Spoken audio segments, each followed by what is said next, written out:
Hola y bienvenidos a el podcast literario llamado Los Ilustres Ampieris, donde debatimos sobre diferentes tópicos literarios. En el episodio del día de hoy tenemos tres temas para discutir, los cuales son la ética, el sexismo y neurociencia en la literatura infantil y juvenil. Nos acompañan, como es de costumbre, pues mis compañeros, los licenciados Marco Max Álvarez, Valeria Miranda Gutiérrez y Virginia Valdés Benavides. Y desde luego su servidor, Javier Martínez Banda. ¿Cómo están, compañeros? ¿Qué tal, compañero? Muy buenas tardes, excelente día. Como siempre, un gusto escucharte y a todos nuestros podcast escucha. Espero que el tema de hoy sea bastante de su interés, puesto que los estuvimos revisando durante todo el semestre y puedo presumir que somos casi unos expertos. Hola chicos, ¿cómo están? Tengo, tengo, qué gusto volver a escucharlos. Hola, ¿cómo están? Espero que emocionados, al igual que yo, porque vamos a conversar, vamos a platicar sobre temas que pues realmente nos fueron muy significativos en todo el semestre y que esperemos que los radioescuchas también sientan la misma emoción que nosotros. Excelente, muy bien. Me alegra saber que están todos bien y emocionados para debatir de estos importantísimos temas. ¿Qué les parece si empezamos con el de ética, que es el primero que nombré? Excelente banda, te escuchamos. Bueno, sobre lo que revisábamos en la bibliografía de Juan Mata sobre ética, literatura infantil y formación literaria, algo rescatable que mencionaba es que sobre la parte artística separada de la parte axiológica en la literatura. Es decir, cómo en sociedad y en instituciones educativas hemos priorizado que la literatura sea un objeto meramente moralista o para instruir valores antes que lo que es en sí mismo, que es arte. ¿Qué es lo que opinan ustedes de esto?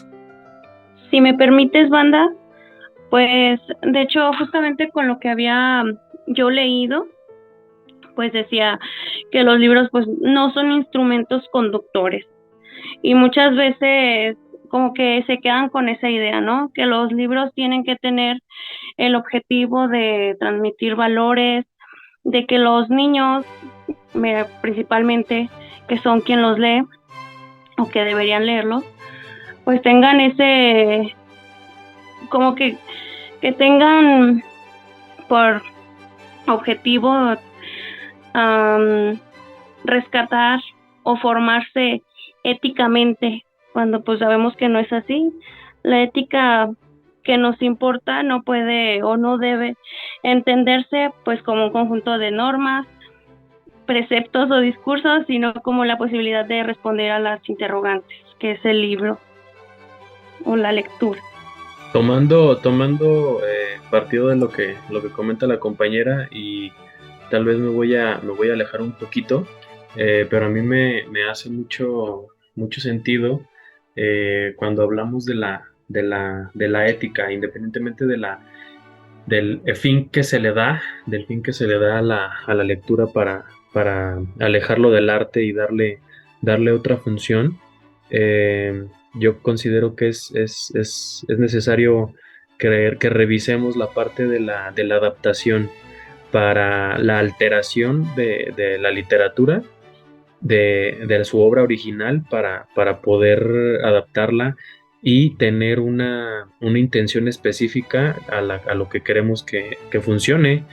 Entonces, esa parte ética, evitarle temas o información no apta para los niños, se me hace bastante interesante también. Mm, También rescatando lo que ustedes sus participaciones, también quiero aumentar un poco más mi comentario hablando sobre que, pues así como se tenía pensado que había una estrecha relación entre literatura y ética, pero ahí viene la pregunta detonadora como ¿qué es la ética? Porque pues en la ética entran valores y esos valores a veces son de carácter contextual y social. Entonces, no existe una ética universal, como lo mencionaba el autor, Juan Mata. Y pues, si hubiera la posibilidad de una ética universal, el objetivo sería que todos fuéramos sensibles a las emociones de los otros, siempre orientados al refuerzo de la supervivencia. Entonces, esto no siempre se logra y pues de ahí ese objetivo de que la literatura tenga que ver con la ética, pues realmente no lo es así, no funciona de esa manera, así lo creo yo. Sí, pues es que justamente la ética es una rama de la filosofía que se encarga de estudiar los valores, como bien mencionas. Desde luego no es, pues el ser una filosofía no es universal, no es una ciencia, no es exacta, porque es una práctica humanista muy difícil de estudiar, ¿no? ¿Qué es correcto y qué no lo es? ¿Bajo qué perspectivas? ¿Bajo qué parámetros? Y desde luego, pues apegarlo a la literatura, pues es complicado, porque hablaríamos de adoctrinar o hablaríamos de usar a la literatura como un instrumento educativo, en este caso de la ética. Sin embargo, al mismo tiempo, la ética está presente o los valores están presentes en nuestra vida cotidiana. ¿Y qué es la literatura sino un reflejo de nuestras vidas o un reflejo de nuestra realidad? Entonces, pues sí, de cierta forma van de la mano, pero al mismo tiempo no son, ¿cómo decirlo? Em, Prácticas que deban ir en conjunto obligatoriamente, ¿no? Es decir, una obra literaria sí puede hablar de temas éticos, puede abordarlos, abordar temas como la muerte, abordar temas como el robo, yo qué sé, pero de esto hay una gran diferencia a que el libro sea o que la obra literaria sea usada específicamente para enseñarlo, porque entonces es cuando ya no caería tanto en una literatura, sino o a lo mejor sí, pero a lo mejor de un enfoque un poco más cerrado, ¿no? Como de es nada más para que te enseñes este tema y punto, no te sirve para nada más. No perdería un poco el valor, ¿no? De lo que es la literatura. Que justamente, banda, fíjate que eso es lo que considero yo ha perjudicado los potenciales posibles lectores de nuestra generación más arriba y más abajo, porque debido a este encasillamiento que se le ha hecho a la literatura de únicamente te sirve para aprender, con ese estigma, como dice tu padrino, tenemos la imposición o la predisposición, mejor dicho, de decir, ay, qué flojera, cómo voy a estar leyendo? Eso me aburre, o esto, dejando de lado el punto de que no nada más tiene un fin, lo puedes utilizar para muchas otras cosas. Entonces, hasta donde yo lo puedo entender o hasta donde mi punto de vista puede llegar, es que es poco ético encasillar a este tipo de arte y estigmatizarlo, ¿no? Con una sola función.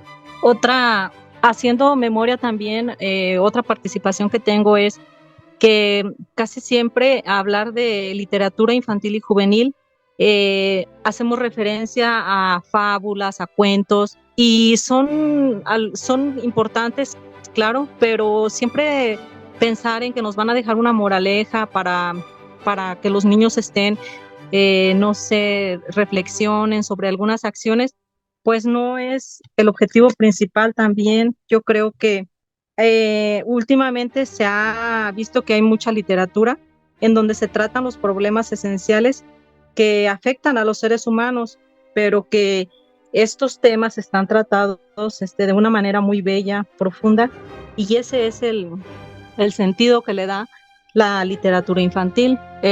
Podemos enlistar muchos libros, más adelante a lo mejor haya oportunidad de hablar sobre algunos temas de libros muy importantes. Justo relacionado con lo que dices, Vicky, me gustaría comentar algo que decía el documento, que la literatura es un instrumento de libertad, de que los niños puedan imaginar, crear mundos nuevos. Ellos sienten una gran curiosidad por la realidad, ¿no? Y esta manera de presentar la literatura infantil pues los lleva a reflexionar sobre su entorno, el comportamiento, y son capaces de pues razonar y enjuiciar cada una de las acciones que se van llevando hasta dentro del cuento, ¿no? de la lectura, de cómo se van relacionando los personajes, y también, mencionaba de algo de las neuronas de espejo, que son capaces de hacer que nuestro cerebro reconozcan todo lo que vemos o sentimos, en este caso todo lo que pues la gente que lee pues se siente esa empatía por el personaje. Sí, justo creo que puedo conjuntar un poco las últimas tres participaciones de ustedes, creo que lo que dice Max es necesario recalcar, ¿no? ¿Qué pasa cuando el lector pierde interés en este tipo de obras por el enfoque que tiene, ¿no? Porque lo ve como un panfleto tal vez de tienes que comportarte así y tienes que actuar de tal forma y esto es correcto y esto no. Entonces, pues sí, se pierde el interés y como decía Vicky, ahora imaginémoslo en un niño que desde luego, pues ¿qué va a querer el niño? Entretenerse, divertirse, viajar a mundos fantásticos y entonces le presentas una obra donde lo estás casi que regañando, pues entonces pierde el interés, lógicamente. Y sí, lo que dice Vale es muy cierto, la literatura debe ser algo libre, el autor debe escribir como quiera, de la forma que quiera, porque de esta forma es que se van a dar a cabo las representaciones artísticas. Si el autor está limitado a escribir de cierta forma, con cierta narrativa, que nada más en prosa, por poner un ejemplo, que únicamente cierto vocabulario es permitido, entonces ¿dónde está la libertad? Entonces, ¿dónde está la literatura realmente? Entonces es por eso que pienso que se puede perder el enfoque, ¿no? Porque, ¿y qué pasa si se pierde este enfoque? Que ya no es literatura y entonces ya no es interesante y entonces pues ya no genera ningún impacto en la comunidad. Así es, caballero banda, así es, muy, muy, muy, muy interesante y recalcar en letras negritas y en mayúscula que es importante aseverar que la literatura no tiene que encasillarse, tiene que ser libre y que es un arte, ¿no? Al final del día. Éticamente somos responsables nosotros como adultos, qué le ofrecemos a los niños, en este caso nosotros como moderadores, qué le ofrecemos a los alumnos y si me permiten pasar al siguiente tema. Sí, sería el tema de sexismo, ¿verdad? Así es, banda. Bueno, sobre el tema del sexismo, bueno, lo estamos basando principalmente en la obra de Teresa Colomer, que es a favor de las niñas, el sexismo en la literatura infantil. Resumiendo brevemente lo que menciona, es sobre la poca participación femenina que hay dentro de la literatura infantil y juvenil, desde la parte exterior, que serán las escritoras, las editoras o las publicaciones sobre obras escritas por mujeres, pero también dentro de la parte interna de la literatura, que serían los personajes, las historias, los antagonistas y demás. ¿Qué pudieran comentar al respecto? Claro que sí, justamente ese tema es bastante relevante. Hay una ambivalencia bastante marcada, ¿no? Sabemos que el rol de la madre en la literatura no solo contemporánea, sino antigua, ha tenido relevancia para personajes principales, pero se termina encasillando en nada más eso, ¿no? La madre. Yo quiero hablar también sobre este tema, algo que me llamó mucho la atención, que es que la literatura infantil y juvenil ha venido siendo teniendo como única función educativa la de transmitir modelos femeninos y masculinos. Entonces, ahora reflexionemos en que hay literatura que siempre pintan a la princesa, la bella durmiente y todo este tipo de literatura, la cual se está pensada en niñas, en mujercitas y en jóvenes. Y entonces lo de toda la literatura que es para niños, se piensa en, por ejemplo, en Julio Verne, ese autor, el cual hace diferentes obras, las cuales estaban pensadas o dirigidas a los chicos. Se llegó a tal grado esa parte tan marcada que algunas niñas robaban los libros de sus hermanos para ellas poder acercarse a ese tipo de lecturas tan fascinantes para ellas, pero que según se tenía pensado eran no aptas para ellas. Entonces surge ahí de que por qué se tiene que separar la lectura, esta para niños y esta para niñas. Pues es una reflexión muy, muy importante que también quiero rescatar. Justo me parece importante retomar esto y también, pues es un tema a la par de interesante y controversial, ¿no? Todo esto sobre los roles de género y el sexismo, no solo en la literatura, en cualquier ámbito, creo que causan polémica, pero pues si no se hablan, nunca hay progreso, ¿no? Por un lado, considero que pues sí, a lo mejor uno podría preguntarse por qué se encasilla tal género, tal obra para un género, bueno, hablando género o sexo, pues mejor dicho, ¿no? Para un sexo o para el otro, porque uno es para niños y otro para niñas. Creo que acontece a dos perspectivas. La primera, la de marketing, ¿no? La económica. Desde luego, pues ante las editoriales, pues les conviene recomendar un libro, encasillarle un género, dependiendo cuál es el mayor consumidor.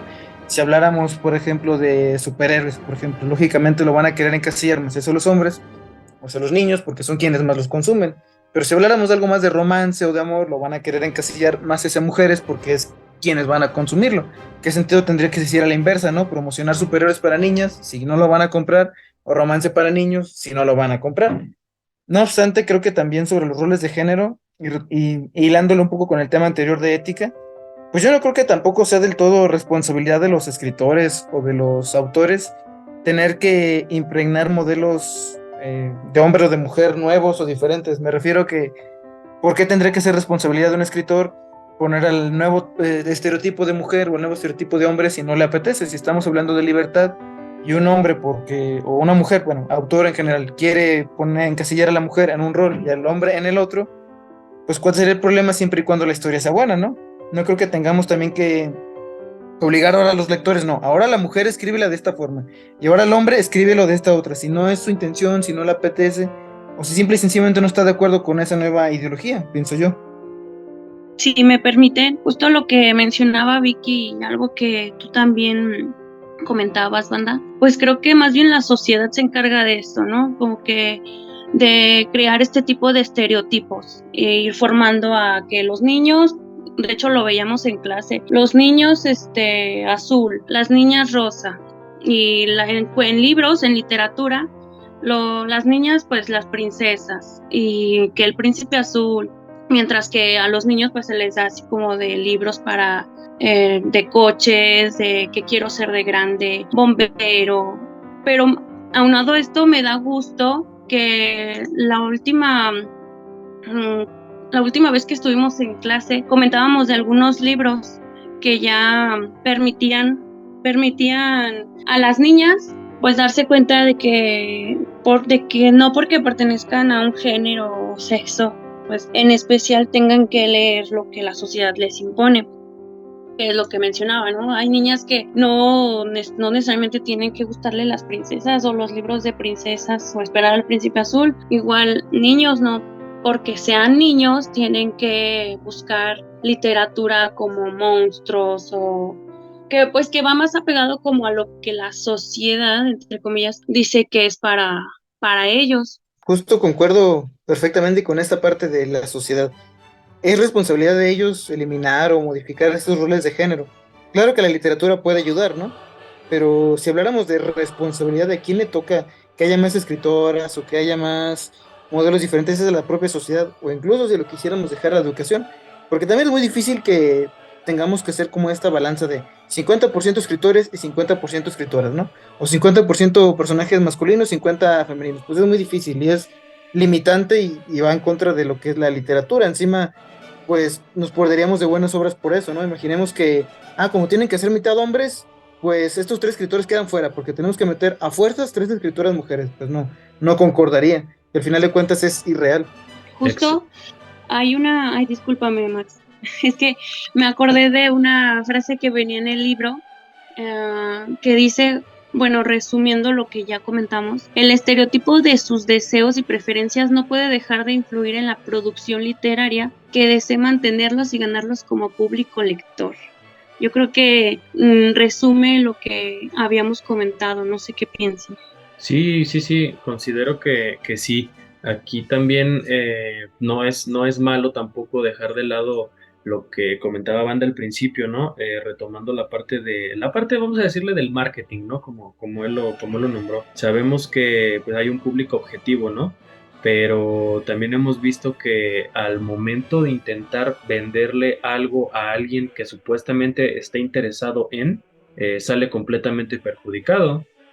Simplemente algunas obras no literarias, pero pues sí audiovisuales de Marvel, por ejemplo, ¿no? Que son, como comúnmente se escucha ahora, inclusiones forzadas. Lo que yo considero es que ahorita cada persona tiene su gusto, ya sea literatura juvenil, de autosuperación, terror, novelas, etcétera, etcétera, etcétera. Entonces es indispensable que exista un poco de variedad para todos, para niños y niñas, jóvenes y señoritas, y damas y caballeros.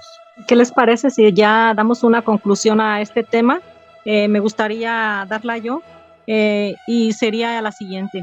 Según la autora y lo que yo creo también, y se vino trabajando en todo el semestre, es que la literatura no puede acabar con el sexismo, porque sí depende de muchos factores sociales, culturales, psicológicos. Lo que sí puede hacer la literatura es apoyar en ese cambio del paradigma que ya se ha venido trabajando de un modelo tradicionalista. Y esa sería la conclusión ya para que podamos continuar con nuestro siguiente y extenso tema.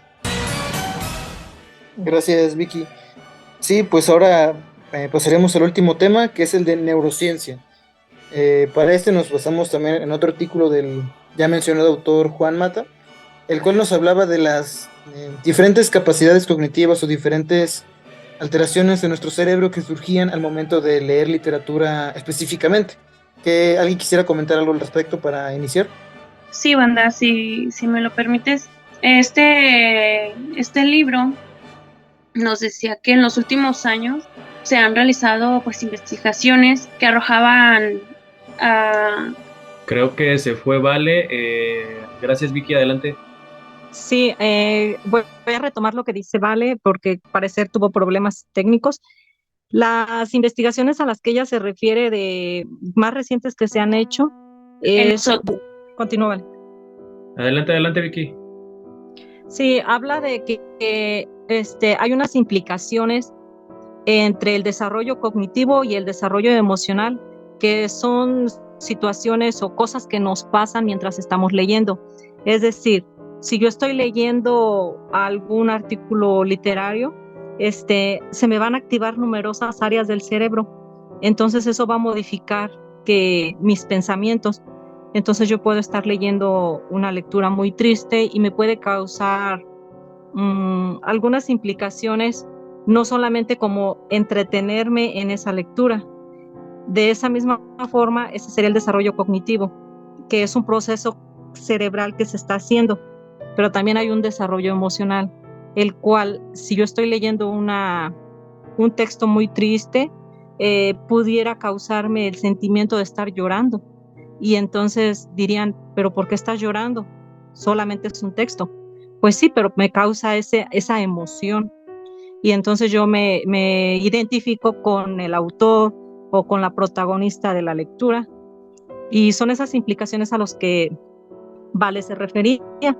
Si quieren abarcar algo más. Sí, gracias, Vicky. Esa parte es bien, bien, bien interesante.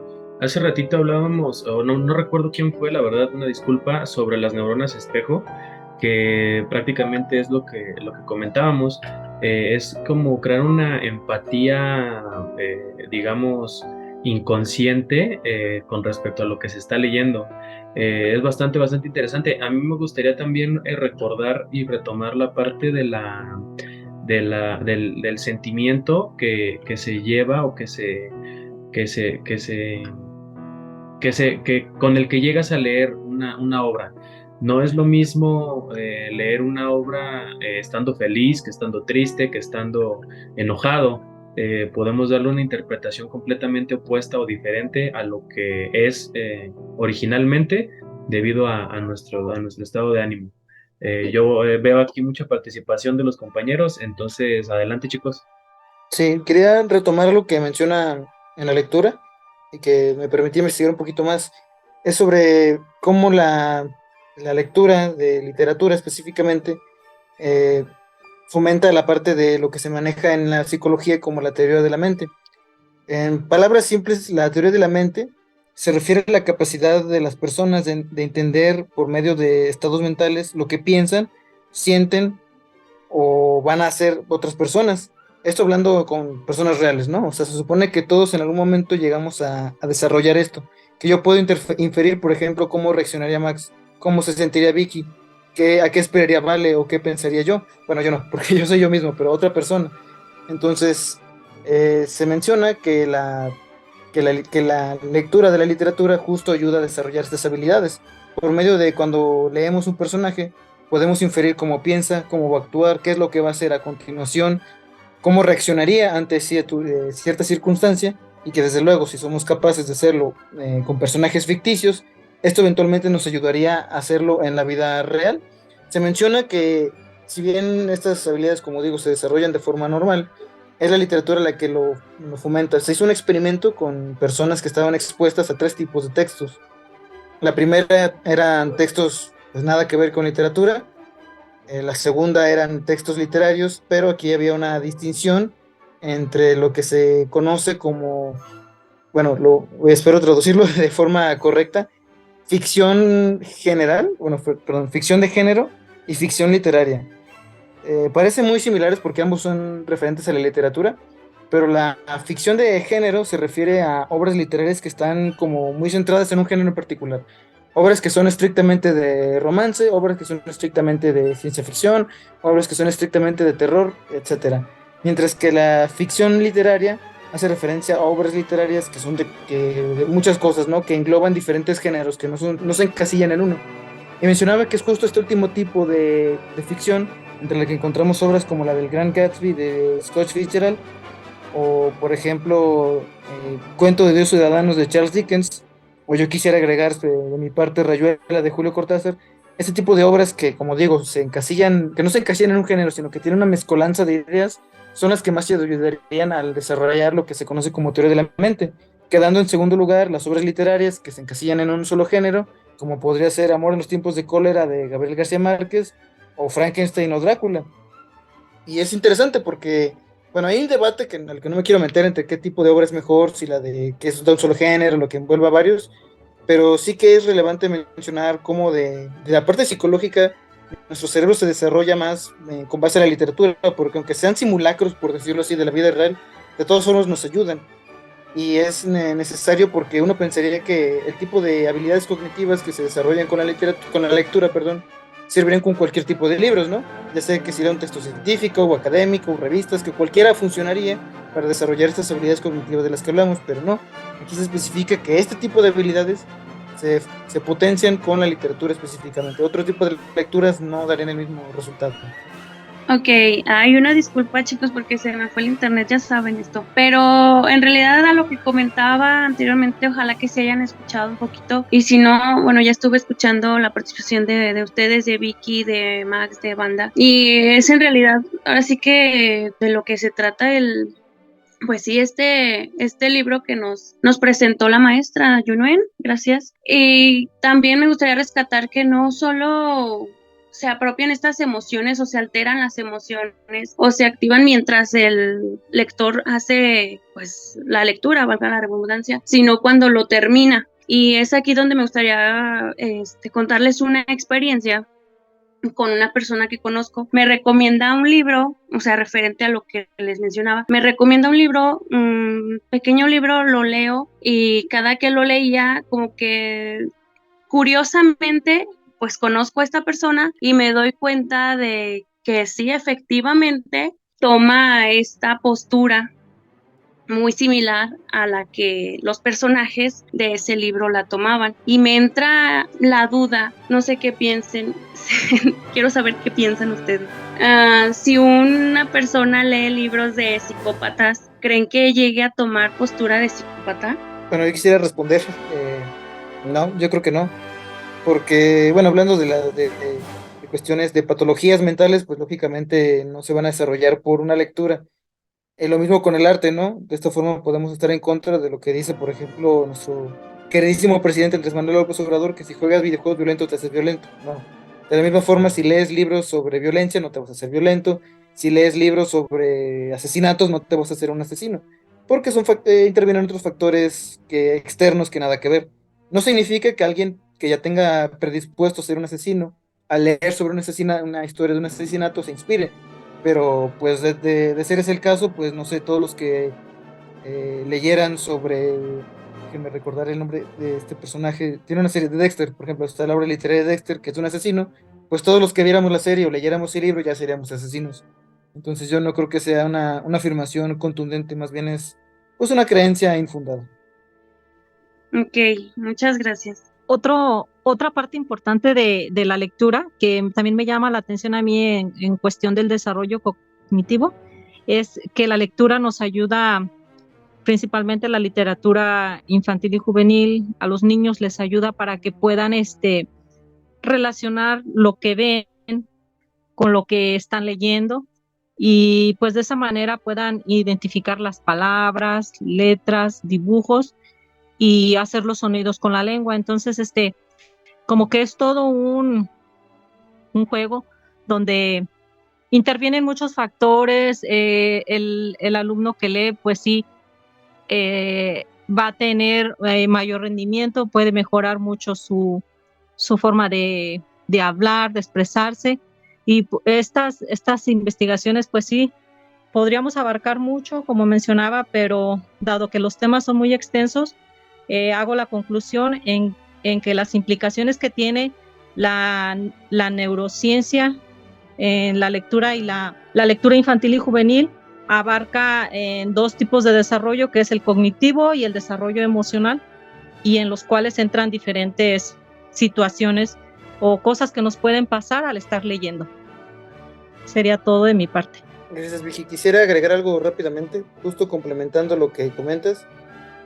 Viendo precisamente la cantidad, bueno, las habilidades cognitivas y afectivas, psicológicas, emocionales, parasociales, etcétera, que se desarrollan, creo que que gracias a eso podemos comprender por qué sí es necesario leer literatura. Desde luego que mejor desde edades tempranas, ¿no? Pero lo digo porque muchas veces uno pensaría que es innecesario, ¿no?